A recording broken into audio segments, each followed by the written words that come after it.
old religion, a religion which existed thousands of years before Christianity. It is a fertility cult. We worship a great life source. Call it a divine creator, if you will.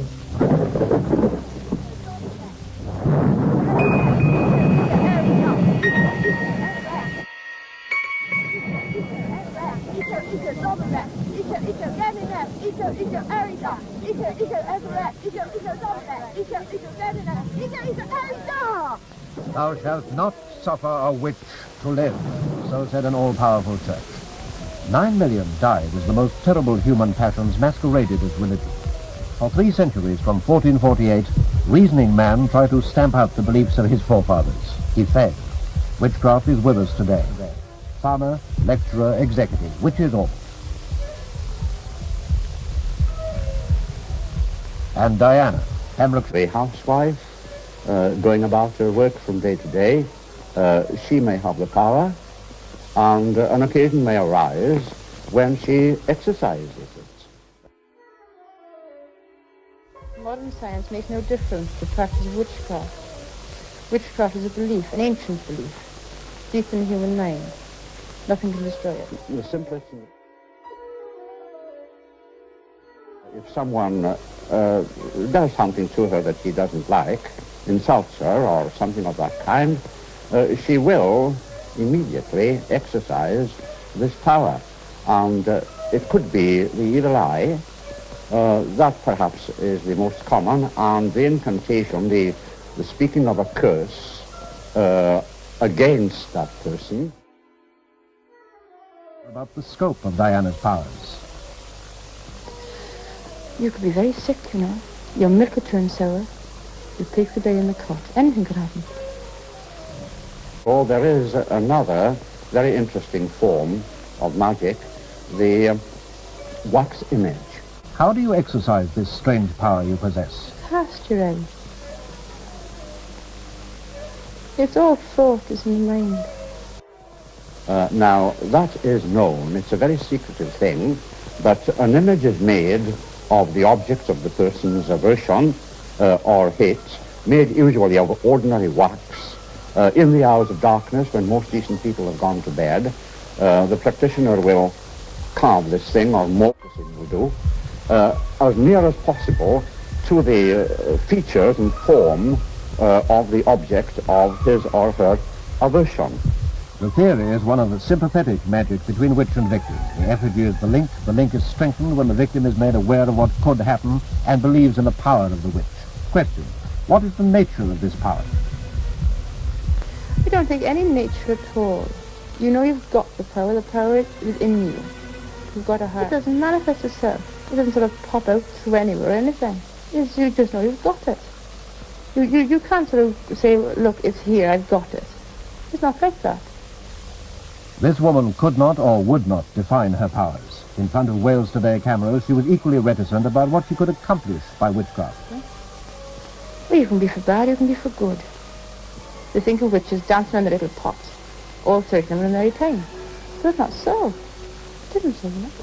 It's a power within you.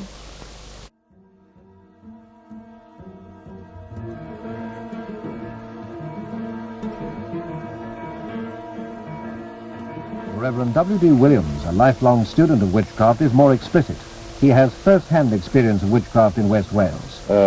It is more of the white magic, as we call it, in Pembrokeshire than the black magic. And in Pembrokeshire, both north and south, it takes the form of charming for various diseases, mainly skin diseases such as bog ringworm and iris-syphilis, and various other small, trivial skin diseases.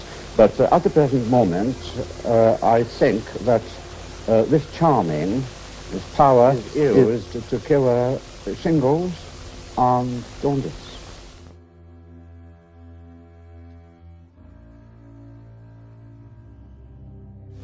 As you heard earlier, North Cardiganshire from time to time throws up examples of witchcraft of a far more sinister nature. Aberystwyth is the hub, the focal point of numerous remote communities in the Cardiganshire Hills. Practicing alone still persists.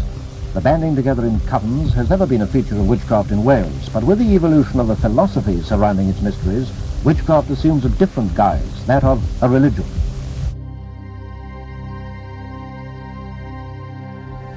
It means that we worship the very source of life itself, the life that is responsible for the whole universe. This is first and foremost a mother goddess cult. As you realize, the mother is a much loved figure who also gives much love.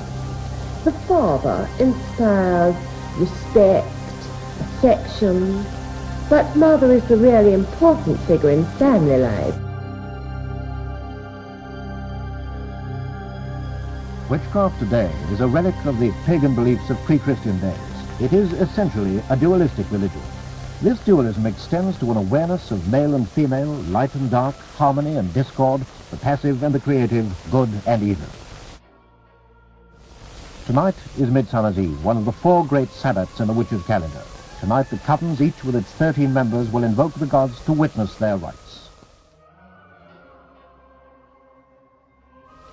We make a circle and purify the circle. Everyone who comes into it is also purified. Then we open with a little rite to the god and goddess. I summon, stir, and call ye up, O ye mighty ones of the north, to guard our circle and witness our rites. We witness a ritual rich in symbolism, the outer manifestation of a religion which attracts people from all walks of life. Teacher, shopkeeper, student, doctor, laborer and housewife, all devotees, all part of what we find to be a vital and growing religion. A religion as profound and rich, or as banal and empty, as its worshippers would have it be.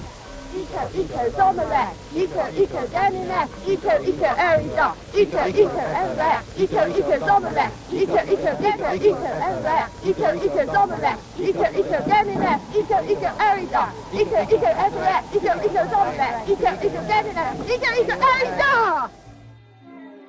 After this, we do work for people who want help, and we conclude the ceremony with a cakes and wine ceremony. The circle is used to keep our power within so that none of it escapes. Also, in the initiation ceremony, it rather signifies the mother's womb. We also use the Athene for the same purpose. This is what is known as the true witch's tool.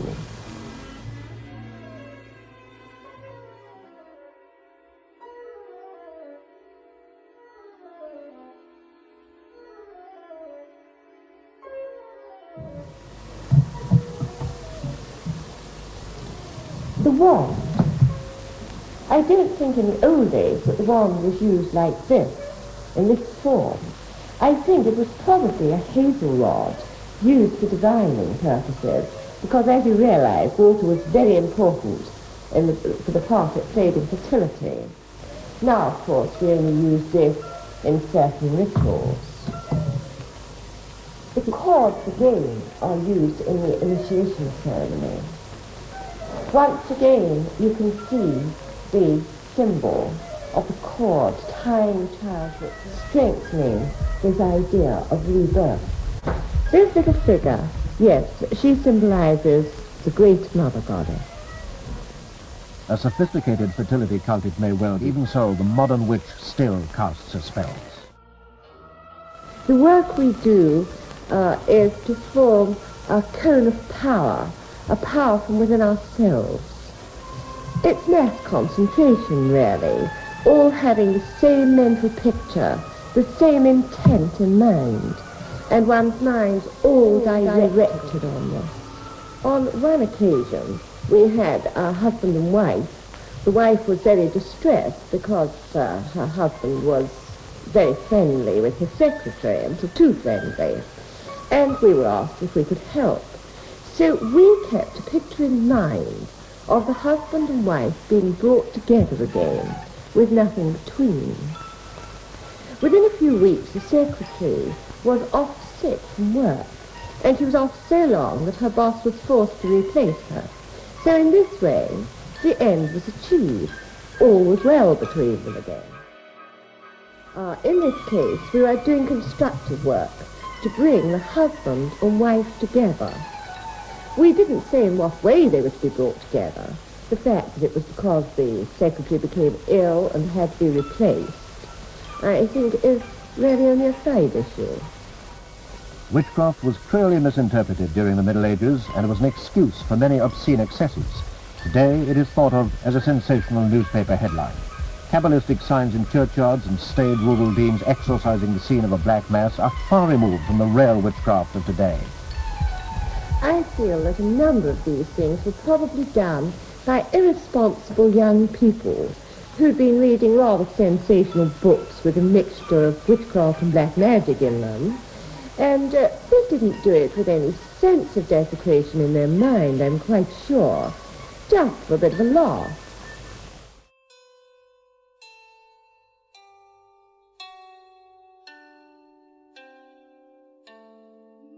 These witches are not anti-Christian. Indeed, they were found to be extremely tolerant of other religions. Tolerance is not extended to them. Theirs is a fertility cult, and consequently much misunderstood. Male and female alternate in their rites, and the supreme aim is the fusion of the male and female deity, the making whole of the great life force. The highly secret rites you now see have never before been televised. We are naked in our rights as a sign of freedom and equality. You see, in these days of mass-produced clothes, class distinction is of very little clarity. But you can take it that years and years ago, the maid of all work was very distinct as from the squire's lady. So that this taking off clothes leaves everybody in the same state. I think it shows our democratic principles. We do have some quite unpleasant letters, such as one young man who wrote to us because he said he was interested in flagellation. Well, I very quickly put him in his place and suggested that what he wanted was a good psychiatrist. This is the initiation ceremony, much of which we were not allowed to film. The initiate has now been accepted as a member of the coven. The coven, the symbol of being, of organization, and of growth. Eco, Erida. Eco, Everett. Eco, Zomalek. Eco, Ganina. Eco, Erida. Eco, Everett. Eco, Zomalek. Eco, Ganina. Eco, Erida. Of such a thing as an organized coven.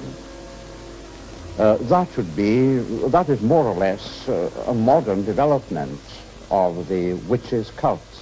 I would say personally that Aleister Crowley would have given the fillip to it. It provides people meeting together, and they have the impression that they are doing something which is very, very thrilling and out of the ordinary, and possibly they don't know with what a dangerous power or force they are dealing or playing with today.